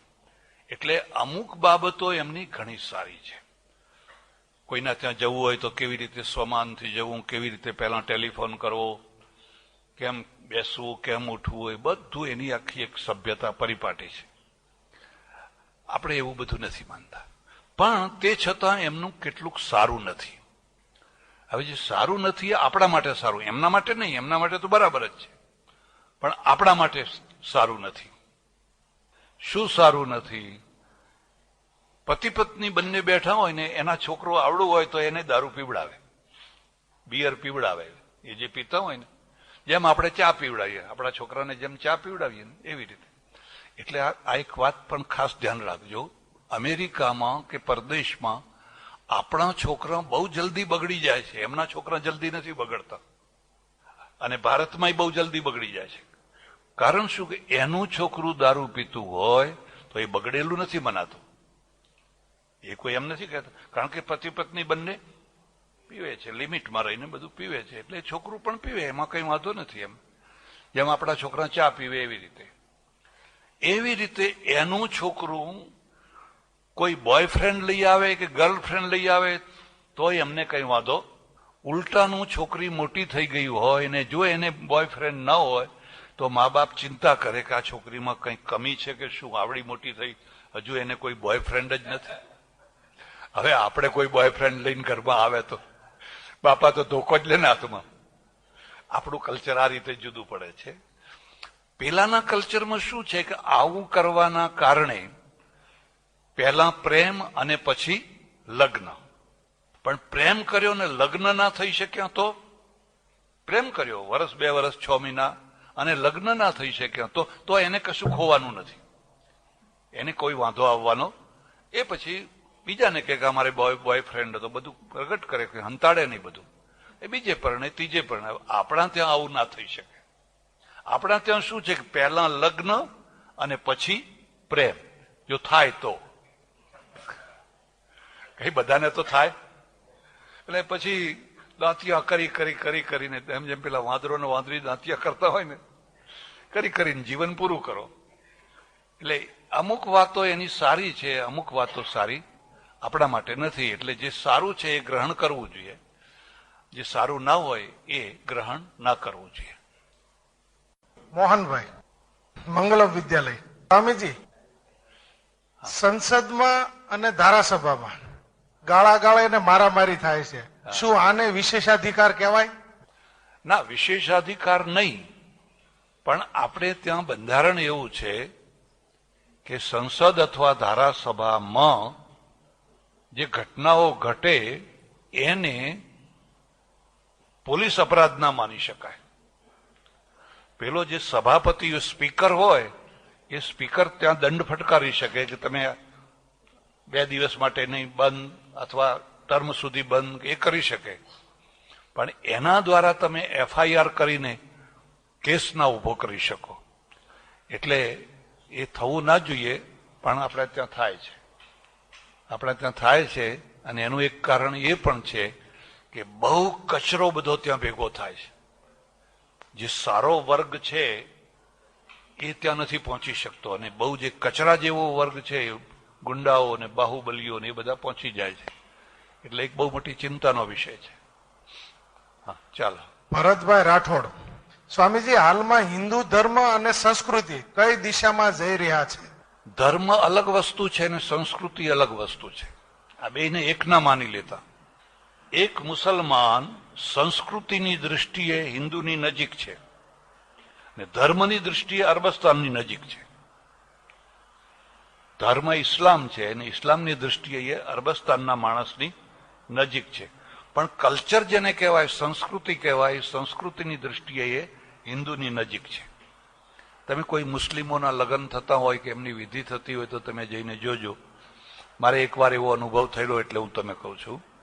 એ જાનડીઓ બધી જે હતી ને બધી નહીં, એ બધી શું ગીત ગાતી હતી ખબર છે? ધૂપ પડે ધરતી તપે, પડે રે નગારાની ઠોર અબ્દુલ્લાની જાનમાં. હવે અબ્દુલ્લાની જાનમાં આ ગીત છે એ અરબસ્તાનથી આવેલું છે. એ અરબસ્તાનથી આવેલું અહીંનું છે અને અહીંનું છે એટલે એ ગાય છે. આપણે કહીએ કે રમેશભાઈની જાનમાં, એ કહે છે અબ્દુલ્લાની જાનમાં. પણ કલ્ચરની દૃષ્ટિએ ધર્મ જુદો હોવા છતાં પણ બંને નજીક છે અને ધર્મની દૃષ્ટિએ અલગ છે. કેટલાક મુસ્લિમોને આજે પણ તમે જોજો એ નારિયેળ, દીવો આ બધા ઉપયોગ કરે છે. આપણે જેમ આરતી પૂજા કરીએ એમ ચિરાગ વગેરે વગેરે કરે છે. પણ હિન્દુ ધર્મ છે એટલે હિન્દુ ધર્મ તો શબ્દ કહેવા માટે છે. આપણો જે ધર્મ છે એ સનાતન છે. ખ્યાલ આવ્યો? સનાતન છે. સંસ્કૃતિ સનાતન નથી. સંસ્કૃતિ પરિવર્તનશીલ છે અને પરિવર્તનશીલ જ હોવી જોઈએ. એ વહેતી નદી જેવી છે. કલકલ કલકલ કલકલ કલકલ વહેતી. ગંગોત્રીમાંય ગંગા છે, કાશીમાંય ગંગા છે અને ગંગાસાગરમાં પણ નદી એકની એક જ છે, પણ એ વહેતી જાય છે. એમ સંસ્કૃતિ પણ વહેતી છે. હું તમને થોડુંક દાખલો આપું. માનો કે આ પાટલું તમે પહેરો છો. હવે અહીંથી હું તો કોઈ ધોતિયાવાળા હાથ ઊંચા કરો તો માડ ભાગ્યે જ એકાદ બે નીકળે તો નીકળે. બધા પાટલુન વાળા જ છે ને. એ પાટલુન આપણું કલ્ચર છે કે પેલાનું કલ્ચર છે? આ વાળ કપાયા છે તમે, એ આપણું કલ્ચર છે કે પેલાનું કલ્ચર છે? કોઈ પ્રચાર વિના, કોઈ નથી પાટલુન પહેરો એવો કોઈ પ્રચાર કરવા નથી આવ્યો, પણ બધે પાટલુન ફેલાઈ ગયું. કેમ ફેલાઈ ગયું એનું પણ કારણ બતાવું છું. જે સંસ્કૃતિ વિજ્ઞાન અને માનવતાની નજીક હશે ને એ બહુ જલ્દી ફેલાશે. હવે તમે ધોતિયું પહેરો 4-5 મીટરનું અને પાટલું પહેરો, બેમાં શું ફરક છે? મારે તો અમારા એક સજ્જન હતા, એ રોજ આશ્રમમાં આવે, પહેલા મંદિરમાં દર્શન કરે અને દર્શન કર્યા પછી પગથિયા આગળ લીંટ કાઢે. આપણને તો લીંટ કાઢતા આવડતું, થૂંકતા નથી આવડતું, કરીને કરે. પછી પેલા ધોતિયાનો છેડો ઊંચો લઈ જઈને, હવે ધોતિયાનો છેડો જયારે ઊંચો લઈ જાય એ વખતે એમનું જે દૃશ્ય ઉભું, એમને ખબર ના પડે કે શું થઈ રહ્યું છે. કોઈ ફોટો પાડ્યો હોય તો અચ્છા, હવે દોડવું હોય, લડાઈ કરવી હોય, આ કરવું હોય, તે કરવું હોય તો આ ધોતિયું આડું આવે. એટલે પરદેશમાં, અમેરિકા, બ્રિટન વગેરેમાં આપણી બહેનો ફેક્ટરીઓમાં કામ કરવા જાય એને ટ્રાઉઝર પહેરવું જ પડે. હાડી પહેરીને એ કામ કરી શકે, કંઈક પટ્ટામાં ભરી જાય, કંઈ પેલામાં ભરી જાય, કંઈ પેલામાં ભરી જાય. એટલે તમારી સંસ્કૃતિ છે એ પહેલી શરત એ છે કે વિજ્ઞાનની નજીકમાં છે કે કેમ, કે વિજ્ઞાનથી દૂર છે. 2, માનવતાની નજીક છે કે માનવતાની દૂર છે. હવે માનો કે મુસ્લિમો છે, બુરખો પહેર્યો. હવે બુરખો છે એ માનવતાની નજીક છે કે દૂર છે? માનવતાથી દૂર છે. તું ઉઘાડા માથે ફરે છે ને પેલી સ્ત્રીને બુરખો પહેરાયો છે. અને એમની વાત જવા દો, કાઠિયાવાડમાં ને આપણા આખા ગુજરાતમાં ને બધે, રાજસ્થાનમાં સ્ત્રીઓ ઘૂંઘટા તાણતી, હવે ઓછી થઈ ગઈ, બાકી પહેલા તો બધા એટલી તાણતી કે બહાર બેઠા હોય તો એ બહાર નીકળી ન શકે, એનાથી ઊંચા અવાજે બોલાય નહીં. રાજપૂતોમાં, જાડેજા વગેરે રાજપૂતોમાં તો એટલો બધો મલાજો હોય કે એ અંદર ને અંદર. અને વરી પાછું આપણા ત્યાં પ્રાચીન કાળમાં ગામડામાં બાથરૂમ નહીં, સંડાસ નહીં, એટલે એને કુદરતી હાજતે જવું હોય તોય એ બધું રોકીને ચૂમીને આખો દિવસ બેસી રહે. સાંજ પડે, અંધારું થાય ત્યારે એ બહાર નીકળે. ખરી વાત કે નહીં? તો હવે આ માનવતાના નજીકમાં છે કે માનવતાથી દૂર છે? વિજ્ઞાનની નજીક છે કે વિજ્ઞાનથી દૂર છે? જો તમે તમારા કલ્ચરને વિજ્ઞાનથી ને માનવતાથી દૂર રાખશો તો લોકો પછી વિકલ્પ આવશે તો વિકલ્પને સ્વીકાર કરી લેશે. એટલે સંસ્કૃતિ પરિવર્તનશીલ છે. આજે આ બધું, ઘણું બધું આપણે પશ્ચિમનું, તમારા ઘરમાં જે પ્લેટફોર્મ રસોઈનું છે એ પશ્ચિમનું છે, તમારું સંડાસ પશ્ચિમનું છે કે નહીં? સંડાસ પશ્ચિમનું જ છે ને. તમે જ્યાં આ આરસીસી છે ને એ પશ્ચિમની છે. તમે જ્યાં આંગળી મૂકો ત્યાં આ માઇક પશ્ચિમનું છે. જો તમે એ વાતને નહીં સમજી શકો તો પછાત ને પછાત થતા જશો. પણ સાથે સાથે એ પણ કહું કે પશ્ચિમમાં પછી એનો અતિરેક થયો, અને જે અતિરેક થયો એ ના થવો જોઈએ. એ મેં 2 દ્રશ્યો જોયા. થાઈલેન્ડમાં અતિરેક જોઈ શકો તમે, ને મલેશિયામાં ના જોઈ શકો. 2 સમૃદ્ધ દેશો છે, પણ થાઈલેન્ડમાં તમે જુઓ તો એકદમ અતિરેક, સ્ત્રી સ્વતંત્ર, પુરુષ સ્વતંત્ર, અને પછી ઢાળ ઉપર એટલું બધું, આખો દેશ બદનામ થઈ ગયો એ બાબતમાં. પણ મલેશિયામાં એવું ના થયું. મલેશિયા સમૃદ્ધ દેશ છે, અને મલેશિયામાં ન થવાનું કારણ ધર્મ છે, ધર્મની પકડ છે. પહેલાના ત્યાંથી ધર્મની પકડ ઉખડી ગઈ એટલે પછી જેને જેમ ફાવે એમ કરી શકે છે. એટલે સંસ્કૃતિ તો પ્રવાહ છે. હવે આટલા બધા માણસોમાંથી હું કહું જેને ચોટી હોય હાથ ઊંચો કરો તો કદાચ 1-2 જણા નીકળે તો નીકળે, બરાબર? ચોટી ના હોવા છતાંય તમારા હિન્દુપણામાં કઈ વાંધો આવ્યો છે? એટલે પહેલા તો એ ચોટી માટે કેટલા લોકોએ જાન આપી દીધા. એ કલ્ચર છે, ધર્મ નથી. સમય હતો, કોઈ ટાઈમે ચોટી રખાતી હતી, રાખી, પણ ચોટી નીકળી ગઈ તો એ કશો વાંધો. એમ બ્રાહ્મણ, ક્ષત્રિય, વૈશ્ય આ 3 જનોય પહેરતા. આજે પણ યુપી, બિહારમાં જાઓ તો 3 પહેરે છે. ક્ષત્રિય પહેરે છે ને વૈશ્ય પહેરે છે. પણ ગુજરાતમાં ક્ષત્રિયો અને વૈશ્યો હવે જનોઈ પહેરતા, અને બ્રાહ્મણોમાંથી કઈ બધા પહેરતા, અને જે પહેરે છે ને એ ચાવીઓ બાંધવા માટે, પેલો ચાવીઓ. સમય આવશે એટલે એ બધું આપોઆપ બધું. આને શું કહેવાય? પ્રવાહ કહેવાય. એમાં શાશ્વતતા ના હોય, એમાં નિત્યતા. પ્રવાહની સાથે એ પરિવર્તન. જે કલ્યાણકારી છે, જે મંગળમય છે, એનું રક્ષણ થવું જોઈએ. ડોક્ટર ધર્મેશભાઈ માવાણી, સ્વામીજી, આદિવાસી વિસ્તારમાં ઈસાઈ મિશનરીની તુલનામાં ભારતીય ધાર્મિક સંસ્થાઓની સામાજિક પ્રવૃત્તિઓ શું? એમાં શું કારણ છે કે આપણી જે બ્લુ પ્રિન્ટ છે ધર્મની, એમાં આ વાત જ નથી. હવે એમના ભયથી આપણે થોડુંક કરવા લાગ્યા છીએ. હરિદ્વારમાં, ઋષિકેશમાં તમે જાઓ, હજારો સાધુઓ જોવા મળશે, હજારો. કોઈ કશું કામ નહીં કરે. એમાં એમનો દોષ નથી. કોઈ જગ્યાએ કહ્યું નથી કે તમે આદિવાસી ક્ષેત્રોમાં જજો, આદિવાસીઓની સેવા કરજો, એમના છોકરા નવડાવજો, એમને દવા આપજો, એવું કોઈ જગ્યાએ કહ્યું નથી. મેં કહ્યું ને તો શું કહ્યું છે? પ્રારબ્ધ ભોગવી લો, પ્રારબ્ધ ભોગવી લો, તમારે કંઈ કરવાનું. અરે એ તો બધો કરનારો પેલો ઉપર બેઠો છે. પેલાના બાઇબલમાં શું લખ્યું છે? બાઇબલ છે એના બે વળાંક આવ્યા છે.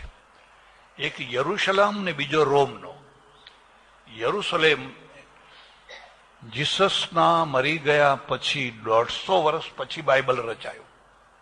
તરત નથી રચાય. 150 એટલે મેથ્યુનો કરાર ને ફલાણું ને ફલાણું ને ફલાણું, એ બધું 150 વર્ષ પછી રચાયું. તો જેરુસલેમનું જે હતું એ જુદું થયું. પછી એ જ બાઇબલ જ્યારે રોમમાં ગયું, કારણ કે જેરુસલેમ ઉપર રોમન સત્તા હતી. જીસસને જ્યારે ફાંસીએ ચડાવ્યા ક્રોસ ઉપર, ત્યારે રોમન ગવર્નર હતા. એને રોમન લોકો પાસે આ ગયું ત્યારે એમાં એડમિનિસ્ટ્રેશન ભર્યું. આપણે ત્યાં એડમિનિસ્ટ્રેશન નથી. દાખલા તરીકે ઉપર સર્વોચ્ચ પોપ છે, પછી એના નીચે કાર્ડિનલ છે, એના નીચે પછી ફલાણા છે, એના નીચે ફલાણા છે, એના નીચે ફલાણા છે, એમ કરતા કરતા છેવટમાં પાદરી છે. આપણે ત્યાં કોઈ પોપે નથી ને કોઈ કાર્ડિનલ, જેને જેમ ફાવે એમ. પૂરી સ્વતંત્રતા છે. સ્વતંત્રતા કહો કે સ્વચ્છંદતા કહો. તમારે નવો ભગવાન ઉભો કરવો હોય તો કરો, તમારે નવો કંઈ કરવું હોય તો કરો, બધું તમે કરી શકો છો. પેલાના ત્યાં ના થઈ શકે. કે એડમિનિસ્ટ્રેશન છે ને એ રોમમાંથી મળ્યું એને, યુરોપિયનો પાસે. યુરોપિયનો એડમિનિસ્ટ્રેટર છે, અને એને આખી જે વ્યવસ્થા કરી એ શરૂઆતમાં અતિશય જુલમ કરનારી. આ ક્રિશ્ચિયનોએ જે જુલમ કર્યા છે, મુસલમાનો એના આગળ ફિક્કા પડે એટલા જુલમ કર્યા છે. મારે બધી ચર્ચા અત્યારે નથી કરી.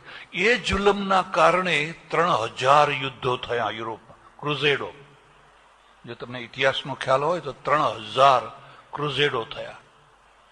પેલા મુસલમાનોને મારી નાખે, મુસલમાનો આમને મારી નાખે, સતત. પછી પાછળથી એમાં એક મોટું પરિવર્તન આવ્યું. અને એ પરિવર્તન શું આવ્યું?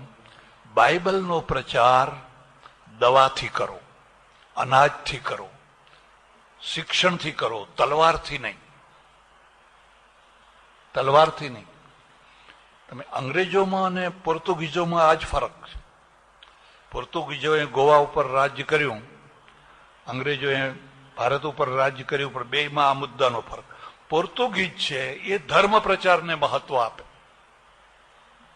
અને અંગ્રેજો છે એ રાજસત્તાને ને વેપારને મહત્વ આપે છે. અને 1857ના બળવા પછી મહારાણીએ ઢંઢેરો પીટાવી દીધો કે જેનો જે ધર્મ પાળતા હોય પાડો, કોઈ રાજસત્તા એમાં કશી દખલ કરશે એટલે સારી રીતે રાજ્ય કરી શકે. અને પેલા પોર્તુગીઝો તો છે ને ક્રિશ્ચિયન થાઓ, ક્રિશ્ચિયન થાઓ, ક્રિશ્ચિયન થાઓ. જૈન કુવામાં ગાયનું માંસ નાખી આવે, રાત્રે ટુકડા નાખી આવે, સવારે બધા બ્રાહ્મણોને બધા પાણી પીવે. કુવામાંથી જ પાણી પીવાતું ને પહેલા તો. પછી બપોરે ઢોલ વગાડે, બધાને ભેગા કરે અને પેલા ટુકડા બતાવે, જુઓ આ કુવામાં આ જુઓ આ ગૌ માંસ હતું ને તમે અને પછી સગો ભાઈ સગા ભાઈને બહાર કાઢે. ત્યાં પાણી પીધું ને, બહાર નીકળ તું વટલાઈ ગયો. આપણે તો કેટલી મોટી ભૂલો કરી છે. એમ નહીં ચાલો ગાયત્રી બોલો કે ગંગાજળ લાવો ને એને શુદ્ધ કરી લો. નહીં, હવે શુદ્ધ જ નહીં. આ રીતે એમને સરળ પદ્ધતિ ખોળી કાઢી કે આ હિન્દુ પ્રજા તો વાતમાં વટલાઈ જાય છે. એટલે એમને એમના ટોળામાંથી જુદી કરવી એ તો બહુ સરળ કામ છે. આપણે પોતે જ એને ધક્કો મારીને બહાર કાઢીએ. નહીં, હવે આ કામ, પોતાની પત્ની કદાચ પાણી પી ગઈ હોય તો કે તું બહાર નીકળ, હવે તું કામમાં ના આવે. એટલે આ શરૂઆત ઘણા વર્ષો સુધી રહી. પછી આમાં રૂપાંતર આવ્યું કે હવે જોર જુલમ નહીં કરવાના. તો હવે શું કરવાનું? લલચાવો, સેવા કરો. અને એ સેવાનું સૂત્ર પણ બાઇબલમાંથી મળ્યું.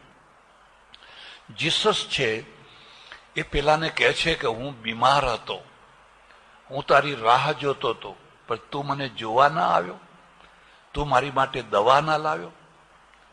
હું ભૂખ્યો હતો અને હું તારા રોટલાની રાહ જોઈને બેઠો હતો, પણ તું મારા માટે રોટલો ના લાવ્યો. આવા કેટલાય વાક્યો છે. એ વાક્યોના આધારે એમની બ્લુ પ્રિન્ટ બની કે જાઓ મિશનરી પદ્ધતિ. અને આફ્રિકામાં તો એ લોકોએ ગજબની સેવા કરી છે. મારું પુસ્તક છે ટાંઝાનિયામાં 17 દિવસ, તમે વાંચજો. મિશનરીઓએ બહુ કામ કર્યું છે. અને અહીંયા પણ કેટલું જ કામ કર્યું છે. નાગાલેન્ડમાં 65 પાદરીઓને કાચાના કાચા ખાઈ ગયા હતા નાગ પ્રજા. કોઈ જઈ નતું શકતું, પણ પાદરી જાય, એક હાથમાં બાઇબલ, એક હાથમાં દર્પણ. કારણ કે એને દર્પણની જ ખબર નથી. એ તો બિલકુલ સાવ આદિવાસી સ્થિતિમાં છે. એને કાચો ને કાચો ખાઈ જાય. બીજો ગયો, ત્રીજો ગયો, ચોથો ગયો. 65 પાદરીઓને આ નાગાલેન્ડ, મિઝોરમની પ્રજા કાચા ને કાચા ખાઈ ગઈ. પણ આ લોકો બંધ ના થયા. હવે આજે આખું નાગાલેન્ડ ખ્રિસ્તી છે, મિઝોરમ ખ્રિસ્તી છે. અને હવે આપણે બૂમો પાડીએ છીએ, પણ તમારો એકે સંન્યાસી ગયો ત્યાં? અને કદાચ કોઈ ગયો હોય તો તમે એને સ્વીકાર કરો ખરા? હું જયારે કાશીમાં હતો ને, ત્યારે પુરીના એક શંકરાચાર્ય છે, બહુ મોટા વિદ્વાન હતા, બહુ મોટા વિદ્વાન હતા. અને વેદોના મંત્રોથી ગહનમાં ગહન, કઠિનમાં કઠિન ગણિતને ગણી આપતા. એક તરફ કમ્પ્યુટર મૂકો ને એક તરફ એમને એક આપો, કમ્પ્યુટર જવાબ આપે એના પહેલા એ જવાબ આપી દે. આટલા મોટા વિદ્વાન હતા. એ જયારે અમેરિકામાં ગયેલા પહેલો શંકરાચાર્ય, ત્યારે કાશીના પંડિતોએ સભા ભરીને નિંદા પ્રસ્તાવ કરેલો કે આ શંકરાચાર્ય ધર્મનો નાશ કરી નાખ્યો, આપણાથી પરદેશ જવાય? કોનો દોષ છે? દોષ કોનો છે? તમારે એને બહુમાન કરવું જોઈએ કે ભાઈ ધન્ય છે તમને. એની જગ્યાએ તમે એને માટે નિંદા પ્રસ્તાવ પાસ કર્યો. એટલે ક્રિશ્ચિયન મિશનરીઓની બ્લુ પ્રિન્ટ એવી છે, એ ચર્ચ બનાવે, એની બાજુમાં સ્કૂલ બનાવે, એની બાજુમાં દવાખાનું બનાવે, અને આજુબાજુના ઘરવાળોના ઘરમાં જાય, ઝૂંપડામાં જાય, એનું ગંધાતું છોકરું લઈને રમાડે, એને બિસ્કિટ ખવડાવે, એના ઘરમાં અનાજ ના હોય તો 2 કિલો અનાજ આપે, એને કપડાં આપે, અને ઝૂંપડે ઝૂંપડે બધા ફરે. હવે આપણે આવું કંઈ કરીએ છીએ? આપણે નથી કરતા. અને નથી કરતા એમાં આપણો દોષ પણ નથી. આપણી બ્લુ પ્રિન્ટ જ એવી નથી. આપણી એવી બ્લુ પ્રિન્ટ જ નથી કે ભાઈ તમે ઝૂંપડે ઝૂંપડે ફરજો, ગરીબોની સેવા કરજો, એવી વાત જ નથી. હવે એમના ડરથી દેખાદેખી હવે આપણે થોડુંક કંઈ કરવા લાગ્યા છીએ. તો બહુ મોડું થઈ ગયું, પણ ચાલો તો જ બરાબર છે. એટલે આ બેમાં આ ફરક સમજવાનો.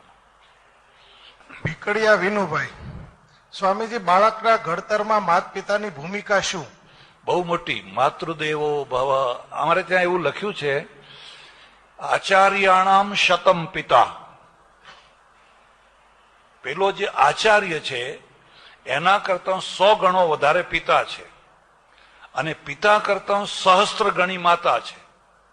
એટલે 10,000 આચાર્ય બરાબર 1 માતા, અને 100 આચાર્ય બરાબર 1 પિતા. ગૌરવેણાતિરિચ્યતે. એટલે માતા પિતાનું તો બહુ મોટું યોગદાન છે. પણ માતા પિતાનું જે શિક્ષણ છે એ અક્ષર જ્ઞાનનું હોય, અને સૌથી વધારે તો ઘડતરનું. સૌથી વધારે તો ઘડતરનું છે. તમે બીડી પીતા હોવ અને છોકરો જુએ એટલે છોકરો બીડી પીતો થાય. કેટલીક વાર તો એવું બને કે છોકરા પાસે જ બીડી મગાવે, લે રૂપિયો લઈ જાય ને પણ એથી બીડી. અથવા કેટલીક વાર તો એવું બને કે સળગાવી લાવ, લે આ બીડી. પહેલા તો બધી દિવાસળી નથી ને, બધી ચૂલામાં હોય ને, છોકરો સળગાવી લાવે, 2 ફૂંકો મારતો આવે. હવે એ છે એ પોતાના ઘડતરથી એનું ઘડતર થાય. જે ઘડાયેલો માણસ છે એ બીજાનું ઘડતર કરે. તમે બિલકુલ સમયના પક્કા થઈ જાઓ તો છોકરો આપોઆપ સમય, એને સમયબદ્ધતા કહેવાય. 3:30 એટલે 3:30, સવારે 7:30 એટલે 7:30. 2 માણસ હોય કે 10 હોય, જે હોય આપણે ચાલુ કરી દેવાનું. એટલે હવે તમે 1-1.5 કલાક મોડા જાઓ છો, જાણી કરીને મોડા જાઓ છો, તો તમે શું ઘડતર કરવાના હતા? અમારે બાજુમાં એક ગામ છે અને ગામના એક વૃદ્ધ પટેલ મારા ઓળખીતા ઘણી વાર આશ્રમમાં આવે, હવે તો દેવ થઈ ગયા. મને કહ્યું કે કાલે તમારે આપણા ત્યાં જમવાનું છે. મેં કહ્યું ભલે, પણ જો મારો નિયમ સમજી લે, હું આશ્રમમાં 10 અને 10:30 વચ્ચે જમી લઉં છું. તમારે ત્યાં મોડામાં મોડું 11 વાગે મને જમાડી દેવાનું, એથી મોડું નહીં કરવાનું. મને કે નક્કી. પણ મને કે અમારા બીજા સાધુઓને પણ બોલાવ્યા છે. મેં કહું મને કશો વાંધો નહીં, ભલે આવે સારી રીતે. હું તો મારા સમયસર પહોંચી ગયો. 10 વાગ્યા, 10:30 વાગ્યા, 11 વાગ્યા, 11:30 વાગ્યા, 12 વાગ્યા. તો પછી હું જરા ઊંચો નીચો થવા લાગ્યો. મેં કહ્યું હવે એમ કરો, હું જઉં છું અને પેલા આવે એટલે તમે મને ફોન કરજો, 2-3 કિલોમીટર છે, હું આવી જઈશ. મને કે ના ના ના ના, એમ કરો હવે તમે જમી જ લો. એટલે પછી જમીને હું તો ગયો. બીજા ત્રીજા દિવસે આવ્યા. મેં કહું પછી પેલા તમારા સાધુઓ કેટલા વાગે આવેલા? મને કે રાતના 8 વાગે આવ્યા. મેં કહું રાતના 8 વાગે કેમ, કઈ ગાડી બગડી હતી? ના, પૂછ્યું કે કેમ આટલી બધી વાર થઈ? કે પધરામણીઓ વધારે નીકળી ગઈ હતી. એટલે ભક્તજનોની પધરામણીઓ કરતા કરતા મોડું થઈ ગયું. હવે તમે શું ઘડતર કરવાના હતા? એટલે 3 શબ્દો યાદ રાખજો: સમયબદ્ધતા, વચનબદ્ધતા અને વ્રતબદ્ધતા. આ 3 ઘડતર. તમે સમયના પાક્કા છો, કોઈ અસાધારણ કારણ હોય ને તો વાત જુદી છે. અમથા લોકો કે ભીડ થાય પછી આપણે જઈએ, હમણાં તો કોઈ આવ્યું નથી. આવનારા સમજે કે હજુ કલાક મોડા જ આવવાના છે, વહેલા જઈને શું કરવાના હતા. એટલે સમયબદ્ધતા, વચનબદ્ધતા. જે બોલો એ પાડી બતાવો, પડાય એટલું જ બોલો, બસ છોકરાનું આપોઆપ ઘડતર થશે. અને વ્રતબદ્ધતા, તમારું જે વ્રત છે એમાં બંધાયેલા. આ 3 જો માતા પિતામાં હોય તો બાળકમાં આપોઆપ આવશે. એ ઘડતર જ વધારે મહત્વનું છે. સુરેશભાઈ ગોટી, આપણા ધર્મના ભયસ્થાનો કયા? ભયસ્થાનો તો ઘણા છે, પણ હું ટૂંકમાં તમને 2-5 બતાવું. પહેલું ભયસ્થાન વિભાજન છે. એકતા કરવી જોઈએ, પણ એકતા કેમ નથી થતી? એકતા કરનારા ઓછા. પછી તમે એકતા કરવા જાઓ તો એ એકતામાં એટલો દમ આવે. હું તમને એક સામાન્ય વાત કહું કે સુરતમાં હુલ્લડ થયું અને કોઈ પટેલને કોઈએ મારી નાખ્યો. એટલે બીજા શું કહે, માગતા હતા, હો હાડા બહુ ફાટ્યા હતા એમ કે. બરાબર. બીજા દિવસે પછી બીજાને મારી નાખ્યો. એટલે પેલા કે માગતા હતા, હો. તો તમે એક ક્યારે થશો? કાકા કાલેલકર છે ને, એમણે એક બહુ સરસ વાત લખી છે. ટાંઝાનિયામાં એક ન્યાંજા કરીને છે શહેર, ત્યાં ગયેલા અને આપણી સ્કૂલ, આપણી બધાની સ્કૂલ, તેમાં બધા બાળકો બેઠેલા. એટલે એને એક છોકરાને ઊભું થઈને બોલ્યું, તું કોણ છે? તો કે હું લુહાણા છું. બીજાને કહ્યું, તું કોણ છે? તો હું પટેલ છું. ત્રીજાને પૂછ્યું તો હું બ્રાહ્મણ છું. 18 છોકરા ઊભા કર્યા. 18 બોલ્યા. પછી પૂછ્યું કે તમે હિન્દુ કોઈ છો આમાં? કોઈ ઊભું ના થયું. અને એમણે લખ્યું છે અહીંયા લુહાણા છે, અહીંયા પટેલ છે, અહીંયા બ્રાહ્મણ છે, હિન્દુ નથી. કારણ કે કોઈએ હિન્દુ ઉપર ભાર મૂક્યો. આપણે પટેલ છીએ, પટેલમાં તો ખરા, પણ કયા પટેલ? ગોલવાડિયા છો કે ફલાણા છો કે લીંબા છો કે કડવા છો કે કયા છો? એમાંય પાછા ભેદ કરવાના. એટલે વિભાજન વિભાજન વિભાજન વિભાજન, ટુકડા જ ટુકડા, બીજી વાત નહીં. એવી રીતે ધર્મના નામે ટુકડા. અને એ બધા બહુ મોટામાં મોટા ભયસ્થાનો છે. બીજા ભયસ્થાનો છે, પ્રજાને પલાયનવાદી બનાવવામાં આવે છે. પલાયનવાદીનો અર્થ શું છે? ઇન્વોલ્વ ના થવું, દ્રષ્ટા થઈ જાઓ, દ્રષ્ટા થઈ જાઓ, દ્રષ્ટા થઈ જાઓ. હમણાં કોઈ અષ્ટાવક્રની વાત કરી હતી ને, બસ એવી જ વાત. દ્રષ્ટા થઈ જાઓ, ઇન્વોલ્વ ના થાઓ. હવે ઇન્વોલ્વ ના થાવ ને તમે દ્રષ્ટા થાવ તો પરિણામ શું આવે? કાલે તમારા ઉપર આપત્તિ આવશે તો એ લોકો કહે દ્રષ્ટા થઈ જાઓ, દ્રષ્ટા થઈ જાઓ. એટલે આ બધા ભયસ્થાનો છે. પલાયનવાદ ન હોવો જોઈએ અને વિભાજનવાદ ન હોવો જોઈએ. તમારી એકતા થવી જોઈએ અને તમારા વિચારો મક્કમ થવા જોઈએ, તો તમારા ભયસ્થાનો ઓછા થઈ શકે. સ્વામીજી, બાળકના ઘડતરમાં મા બાપની ભૂમિકા સમજાવી, તો હવે સમાજના ઘડતરમાં કોની ભૂમિકા અને શું હોય? સમાજના ઘડતરમાં સમાજના આગેવાનો, સમાજના જે આગેવાનો છે એ બહુ મહત્વનો ભાગ ભજવતા હોય છે. એ આગેવાનો જો આગળ ચાલનારા હોય 5, 10, 15, 20 વર્ષ, તો એ પાછળના લોકોને પણ આગળ ખેંચી જશે. પણ એ આગેવાનો જો સમાજ કરતા 10 વર્ષ પાછળ ચાલતા હશે તો એ પાછળ ખેંચી લઈ જશે. એટલે નેતા બહુ મહત્વનું સ્થાન ભજવતા હોય છે. પછી તો રાજનેતાઓ છે, ધર્મગુરુઓ છે, એ બધાય છે. પણ સમાજના ઘડતરમાં સૌથી મોટું કામ છે એ સમાજના નેતાઓ કરતા હોય છે. સ્વામીજી, આપને એક પત્ર આજે કોઈ આપેલો કે તમે વધારે પડતા પટેલવાદી છો, કારણ આપો. એવું નથી, હું માનવતાવાદી છું. મારા માટે બધા સરખા છે. મને ક્ષત્રિયો બોલાવે તો એમના ત્યાં જવું. હમણાં થોડા સમય પહેલા વાઘરી લોકો, એટલે દેવી પૂજક છે ને, એમણે બોલાવ્યા હતા તો એમના ત્યાં ગયો હતો. અને બહુ દુઃખની વાત પણ તમને કહી દઉં, પેટલાદમાં 2-2,500 ઘર વાઘરીઓના છે. કેટલા? 2-2,500 ઘર વાઘરીઓના છે. એમને હિન્દુ રાખનાર કબીર છે, કોઈ શંકરાચાર્ય નહીં. શંકરાચાર્ય તો એના ઘરે પગ ના મૂકે. કબીર છે. કબીરના સાધુઓ આવે અને એમના ઘરે એમનું ખાય, એમના ત્યાં બધું કરે, રે બધું કરે. એ સાધુઓ મારા ઓળખીતા છે. હવે પ્રસંગ એવો બનેલો કે એમણે શ્રાવણ મહિનામાં મહાભારત વાંચેલું. એક છોકરો ભણવા જાય, કઈ મેટ્રિક SSC સુધી ભણેલો, ને એ છોકરાએ મોહલ્લામાં બેસીને મહાભારત બધાને સંભળાવ્યું. ગિરધર નહીં, પેલું વૈશંપાયન વલ્લભરામનું છે ને, વૈશંપાયન એની પેરે બોલ્યા સુણ જન્મે જે રાય. એ સંભળાવ્યું ને એની પૂર્ણાહુતિ હતી. તે 4-5 વાઘરી ભાઈઓ મારી પાસે આવ્યા.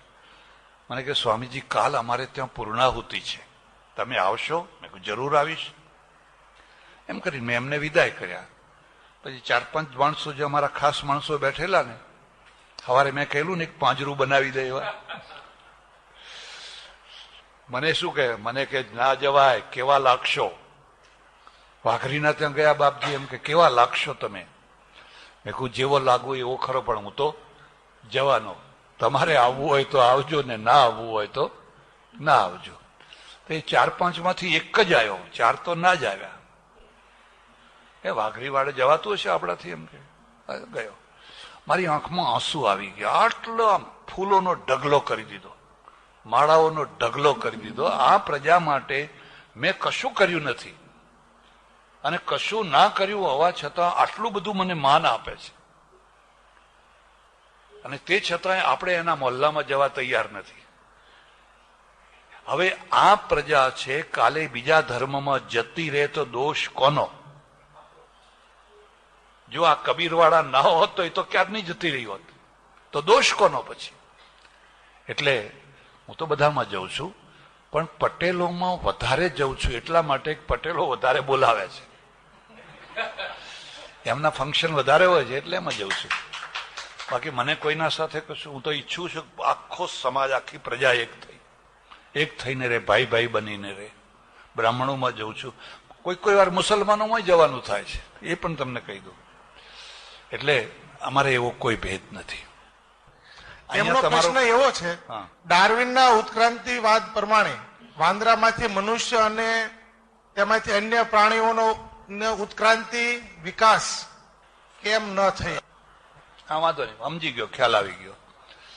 હવે આ તમને બધાને નવાઈ લાગશે કે ડાર્વિનનો જે ઉત્ક્રાંતિવાદ છે પહેલા બહુ ચગ્યો, પણ હવે નથી. અમેરિકામાં તો કેટલીક જગ્યાએ, કેટલાક સ્ટેટોમાં એના ઉપર પ્રતિબંધ પણ છે. પણ ડાર્વિને જે ઉત્ક્રાંતિવાદ રજૂ કર્યો એના પહેલા આપણે ત્યાં ઉત્ક્રાંતિવાદ હતો. તમારે માનવામાં આવશે, આપણો આખો અવતારવાદ ડાર્વિનનો ઉત્ક્રાંતિવાદ છે. ડાર્વિને કહ્યું કે એક કોષી અમીબા છે એ પેલા પાંદડામાં, જળમાં પાંદડામાં હતો ને, પછી દ્વિકોષી, પછી ત્રિકોષી થયો, વગેરે વગેરે. પછી માછલું થયું, પછી કાચબો થયો, પછી ફલાણું થયું, એમ કરતા કરતા કરતા માણસ થયો.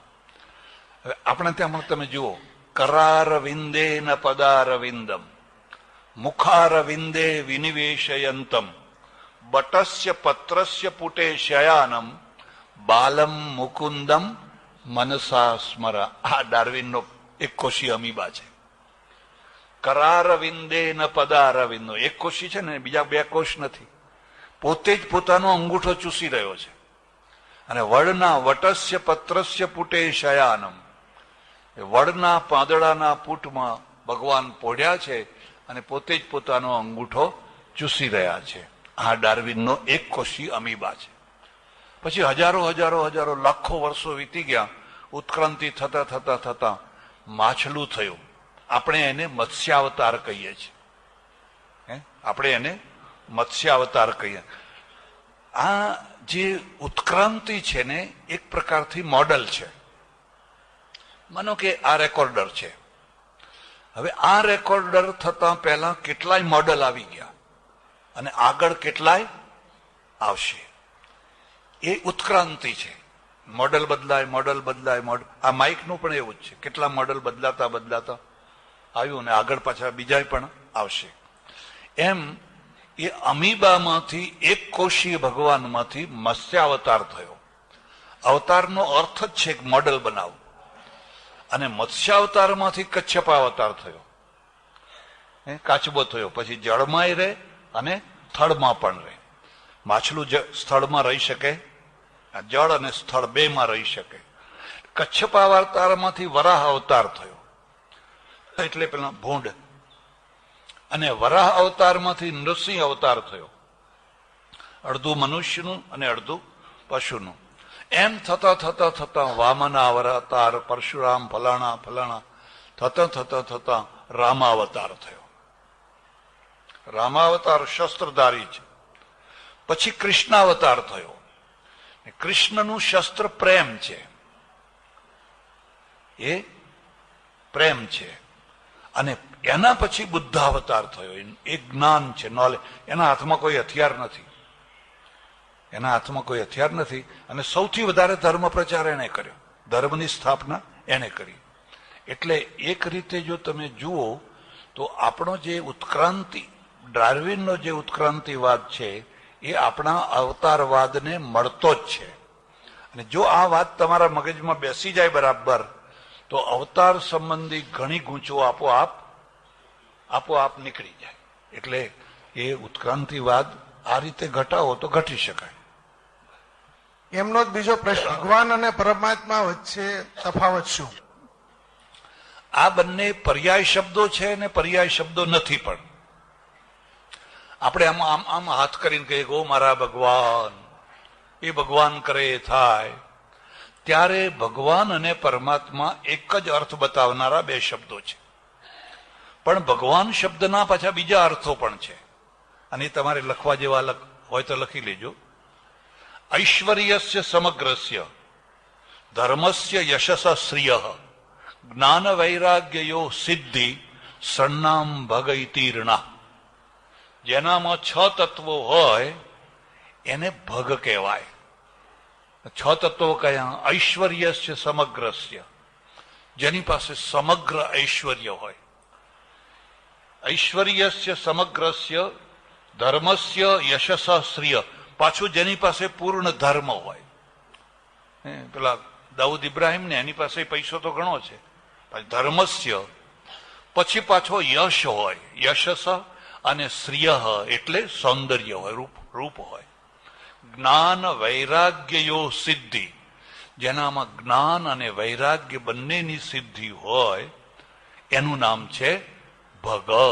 અને એ 6 તત્વો જેની પાસે હોય એને આપણે ભગવાન કહીએ છીએ.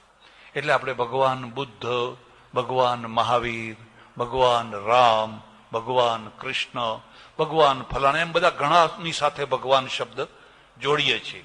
એ વખતે જે ભગવાન શબ્દ જોડાય છે એ આ અર્થમાં જોડાય છે, સૃષ્ટિના ઉત્પત્તિ પ્રલય કરનારા અર્થમાં નહીં, સૃષ્ટિની ઉત્પત્તિ સ્થિતિ પ્રલય કરનારના અર્થમાં નહીં. એટલે ભગવાન શબ્દના પરમાત્મા એ અર્થ છે અને ભગવાનના શબ્દનો આવો પણ અર્થ છે. અને ઘણી વાર ભગવાન શબ્દ માનવાચી શબ્દ છે. તમે યુપી, બિહાર વગેરે જગ્યાએ જાઓ તો એ લોકો કહે આઈએ ભગવાન, આઈએ ભગવાન, આઈએ ભગવાન. હવે ત્યાં ભગવાન એટલે સૂર્યચંદ્રને રચનારા નહીં, પણ એ માનવાચી શબ્દ છે. આવો છે. બસ હવે પૂરું, સમય થઈ ગયો. હરિ ઓમ તત્સત.